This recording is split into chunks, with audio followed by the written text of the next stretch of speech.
bien, tout simplement pour adresser un message à toutes les personnes qui n'ont pas pu participer à notre réunion publique. J'aurai beaucoup de plaisir à les rencontrer, à répondre directement à l'ensemble de leurs préoccupations, leurs attentes ou leurs questions. Mais on peut comprendre, pour des raisons soit personnelles, soit à cause du contexte sanitaire actuel, que certains n'aient pas pu participer. Mais je voulais quand même m'adresser à eux et leur dire qu'on a monté un ensemble de vidéos pour qu'ils aient l'essentiel des messages que j'ai pu faire passer à l'ensemble des personnes qui ont participé à cette réunion publique, ramener des réalités, ramener certaines vérités, et puis surtout bien expliquer la logique, la cohérence de la politique que nous développons.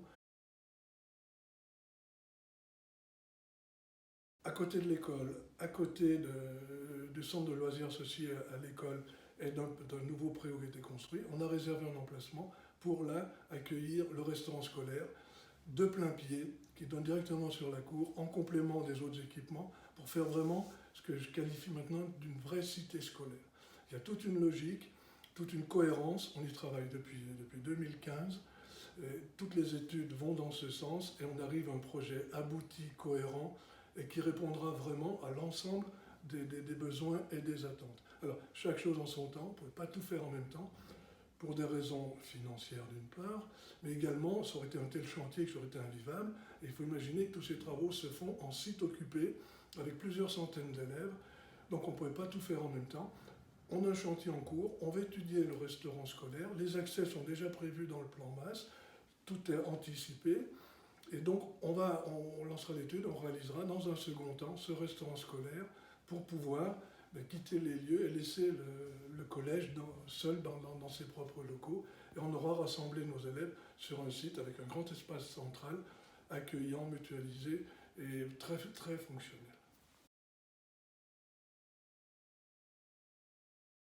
Je l'ai évoqué encore hier en réunion de chantier avec l'architecte, j'ai cru qu'il tombait de sa chaise. On peut le réaliser à côté de plein pied, avec accès direct à la cour, au préau, etc. Réalisé à l'étage, il faut des escaliers, un ascenseur pour les personnes à mobilité réduite, des monte-charges pour livrer la nourriture, des monte-charges pour évacuer les déchets qui ne doivent pas se croiser. Vous voyez, et le côté fonctionnel, c'est une aberration. On le fait quand on ne peut pas faire autrement, mais quand on a la chance, et c'est notre cas, d'avoir le foncier nécessaire, qui n'a pas forcément été facile à obtenir de la part de la communauté de communes, mais j'ai l'accord de l'ensemble des collègues. Le bureau de la communauté de communes m'a donné à l'unanimité l'accord de mettre à disposition l'ancienne station-service pour réaliser le restaurant scolaire. Et les enfants pourront aller de l'école à la salle pluriactivité, au CLAE, au restaurant scolaire, aller s'abriter sous le préau. On aura là quelque chose de complètement abouti, harmonieux, et à l'échelle des besoins de Creusey, pour de nombreuses décennies, parce que nous construisons des classes supplémentaires aussi dans l'école, puisque nous anticipons sur les arrivées futures d'élèves. Donc on est parfaitement en situation de maîtriser le développement très modéré par ailleurs de Creusey. Oui, alors concernant le gymnase, tout d'abord, une très très grande satisfaction, c'est d'avoir obtenu que la communauté de communes prenne le relais pour prendre en charge et financer le nouveau gymnase. Grâce à ce transfert à la communauté de communes, le projet peut être largement agrandi, bonifié, avec des équipements supplémentaires que la commune seule ne pouvait pas financer. Donc c'était là aussi extrêmement compliqué et difficile de convaincre les collègues, qui préféraient bien évidemment que la commune seule porte l'investissement, mais c'était hors de notre portée, en tout cas dans le projet tel qu'il est réalisé actuellement. Donc cette grande satisfaction d'avoir trouvé cet appui, ce relais, au niveau de la communauté de communes, ce qui soulage d'autant nos finances communales. Alors maintenant, cet équipement qu'on va livrer, et je répète qu'il est exceptionnel, quid de l'ancien gymnase? Et on ne dira plus gymnase, puisqu'il avait cette fonction essentielle, mais c'était aussi un peu la salle polyvalente de Creusey, mais avec une très grande dominante sportive. On va transférer l'ensemble des activités sportives, jeux de balle, en basket, autres, dans la nouvelle structure, ce qui va nous libérer beaucoup de créneaux dans l'ancien. Et nous souhaitons, toute mon équipe, on y a déjà réfléchi, rénover, réhabiliter, requalifier cet ancien gymnase en espace plus polyvalent, qui accueillera bien sûr toujours du sport, puisqu'il le permet en cas de de nécessité, mais aussi beaucoup d'autres activités. On souhaite donner une autre dimension plus socio-culturelle, développer la culture, des concerts autres, et se donner un confort autre que celui d'un gymnase. Pour des manifestations, on reverra l'éclairage, on reverra l'acoustique, le confort des sièges, etc. En faire un lieu plus dominante culturelle. Il y a un espace que je considère comme privilégié au sein de Cruseilles, même de la ville, mais qui est quelque part en attente, sinon oublié. Mais cet espace, vraiment, il y a un potentiel colossal. Il se situe entre le nouveau gymnase que nous venons de construire et qui va être bientôt livré, et la maison de la santé. Ce sont les deux têtes de pont de ce grand espace qu'on maîtrise quasiment dans l'intégralité au niveau foncier. Et là, je souhaite vraiment qu'on lance des études, des réflexions, et d'associer un maximum de personnes pour faire vraiment de cet espace un lieu de vie convivial. On peut imaginer différents aménagements, un marché couvert, pourquoi pas, des jeux pour enfants, des espaces plus naturels, paysagers. On a cette chance d'avoir là, juste sous nos yeux, ce magnifique espace qu'on pourra vraiment requalifier. Et là, vraiment, j'aurai beaucoup de plaisir à conduire ce vrai projet de réaménagement de ce secteur, qui, je répète, est vraiment en attente. Il faut qu'il se passe des choses sur ce magnifique espace.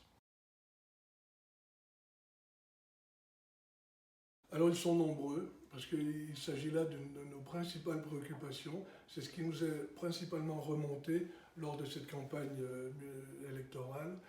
Alors, pour répondre à ces attentes de nos concitoyens et participer à améliorer les conditions de mobilité, et plus particulièrement de circulation, c'est le mot qui est le plus souvent cité, nous entendons intervenir de différentes manières. Tout d'abord, nous évitons de promettre une déviation qui serait très consommatrice d'espace, espace naturel agricole, des coûts financiers exorbitants que personne ne pourrait supporter. Donc, et puis, il s'agirait là d'une réponse ancienne, qui n'est plus d'actualité, qui ne correspond plus aux attentes globalement de la société. Donc, nous cherchons d'autres pistes. Et c'est l'addition de ces solutions qui pourront, on espère, résoudre ou largement améliorer la circulation à Cruseilles. Et je citerai notamment un parking de covoiturage à l'entrée nord de Cruseilles, route des Moulins, où on pourrait accueillir plusieurs centaines de véhicules. Nous travaillons aussi pour une voie dédiée aux bus et au covoiturage entre Malbuisson et Cruseilles, puisque la départementale est largement dimensionnée pour le permettre. On doit travailler le dossier, on travaille déjà avec la région et le département. Et puis, élément important dans les discussions et qui avance, c'est la réalisation d'un demi-diffuseur sur l'autoroute à Malbuisson pour pouvoir rentrer, quand on arrive de Saint-Julien, pour pouvoir rentrer sur l'autoroute, échapper au ralentissement, au bouchon de Cruseilles, pour ressortir de l'autoroute à Lonzier ou au-delà. C'est un dossier important, on l'avance. Là aussi, un nouveau partenariat avec la région, le département.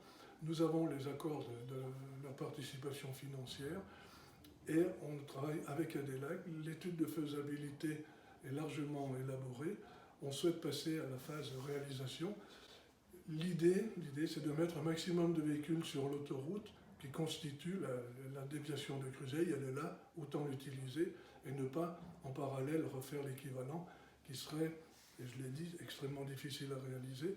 Et ce projet, on souhaite, on espère pouvoir le réaliser à court terme, puisqu'on l'a déjà largement étudié avec les partenaires que j'ai cités. Alors évidemment, lorsqu'on évoque la mobilité, il y a la circulation automobile, mais bien sûr une préoccupation, les modes de déplacement doux, qui seront très naturellement évidemment intégrés dans l'ensemble de nos projets études recalibrage de voirie.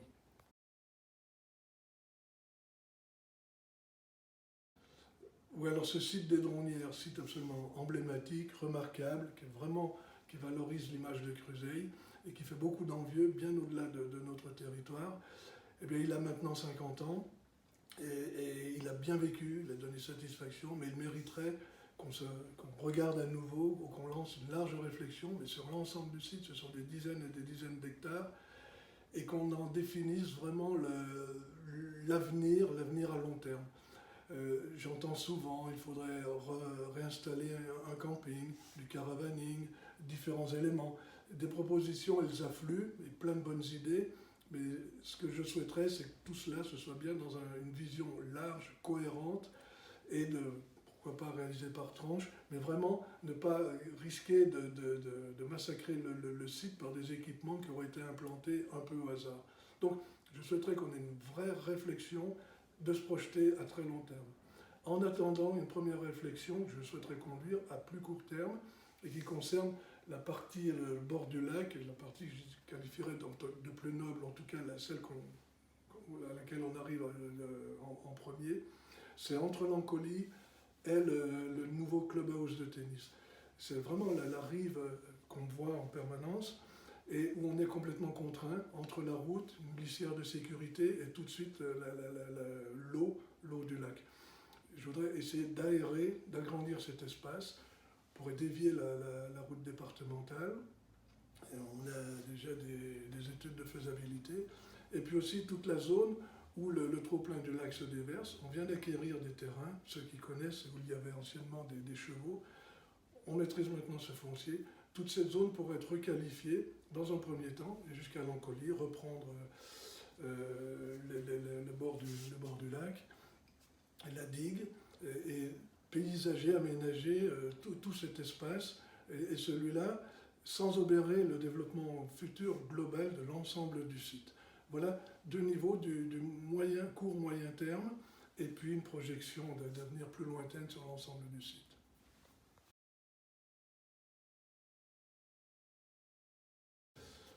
Alors là aussi, des éléments qu'il convient d'apporter, des éléments factuels, concrets, et partir d'un diagnostic.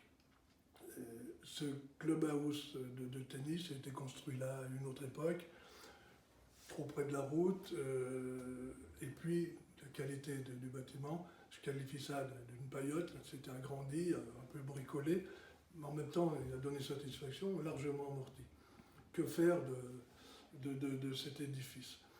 On a réfléchi et on a largement associé le comité du tennis, et puis on a associé aussi d'autres personnes, une réflexion plus large sur le secteur. Il y avait différentes possibilités. Déjà, le tennis voulait un cours supplémentaire. On parle de tennis couvert. Il y a eu cette discussion, on a dit chaque chose en son temps, mais il y a eu un problème de clubhouse, et l'arbitrage qu'on a rendu avec eux, c'est de dire qu'il faut se doter quand même de moyens d'accueil à minima de qualité, confortable, aux normes, surtout aux normes, déjà donc un clubhouse. Et on a regardé, on a travaillé sur un plan d'ensemble, on a souhaité éloigner le clubhouse pour également permettre de requalifier l'espace le long de la départementale, libérer cet espace-là, donner un peu plus d'intimité au clubhouse, dégager un espace suffisant pour réserver pour un quatrième cours, et d'intégrer au mieux ce bâtiment discrètement en bordure de lac. Il reste des travaux d'abord à réaliser, quelques plantations autres. On a souhaité la discrétion, un projet rapide à réaliser et vraiment conforme aux attentes du club pour leur donner de vraies conditions, comme on donne à d'autres associations. Et ça devenait indécent les conditions dans lesquelles le club fonctionnait dans l'ancien bâtiment. Donc on va libérer un espace et on donne de nouveaux locaux adaptés et à la grande satisfaction du comité avec qui nous avons largement travaillé ce projet dans de nombreuses rencontres et on a hâte de voir le projet fini. Et je suis profondément convaincu qu'il donnera grande satisfaction et tout le monde dira que c'est une belle réalisation.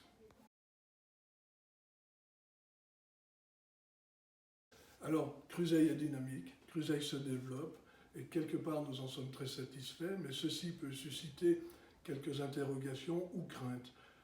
Toutes ces craintes, nous devons les lever et bien expliquer comment nous conduisons et maîtrisons, et grâce à quels outils nous maîtrisons ce développement, et quel cap nous nous sommes fixés. Cruseille n'a pas connu l'explosion que connaissent d'autres communes. Nous avons réussi, grâce au PLU, qui a été largement travaillé et validé par l'ensemble des instances, nous donnait les moyens d'assurer un bon équilibre harmonieux entre les différents espaces réservés aux zones naturelles, aux zones agricoles et aux zones urbanisables. C'est moins de 10% de la surface de la commune qui sont urbanisés ou urbanisables. Donc il nous reste beaucoup d'espaces extérieurs que nous protégeons. Nous avons rendu 22 hectares à ces milieux naturels et agricoles. Donc nous reconcentrons la construction, et tout cela en cohérence avec le schéma de cohérence territoriale. Et nous accompagnons ce développement. Nous n'avons pas connu l'explosion que certains annoncent avec des chiffres erronés. Nous sommes passés pendant ce mandat de 4300 habitants environ à moins de 4800. C'est 2,2% d'augmentation par an. Je le répète, beaucoup moins que d'autres communes d'une région prospère comme la Haute-Savoie. Et puis, nous atteindrons rapidement les limites des possibilités à l'intérieur de notre carte communale. Et l'objectif fixé, c'est un chiffre arrondi, 5000 habitants. C'est la taille qui est permise par nos documents d'urbanisme.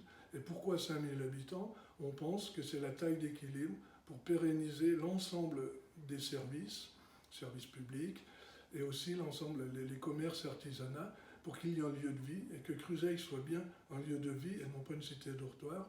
Mais en deçà, il n'y aurait pas cette capacité suffisante pour obtenir tous ces services tant entendus par la population. Mais une fois atteint cette taille, que je répète, d'équilibre, on n'a pas vocation à agrandir ou croître plus. Et nos outils en termes d'urbanisme sont là pour maîtriser ces éléments.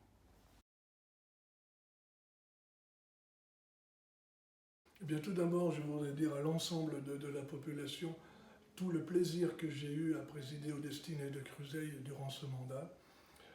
Vous m'avez accordé votre confiance. J'espère en avoir été à la hauteur. Nous avons beaucoup travaillé. Il y avait une tâche énorme à réaliser. C'est sur cet acquis que nous sollicitons à nouveau votre confiance.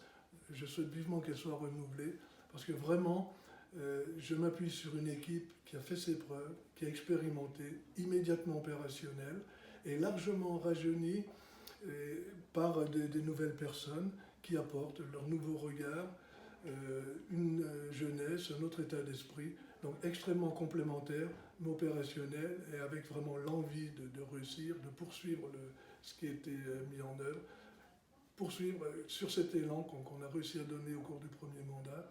Donc vraiment, voilà, nous sollicitons le renouvellement de votre confiance, et je prends l'engagement de tout faire pour être à la hauteur et ne pas vous décevoir.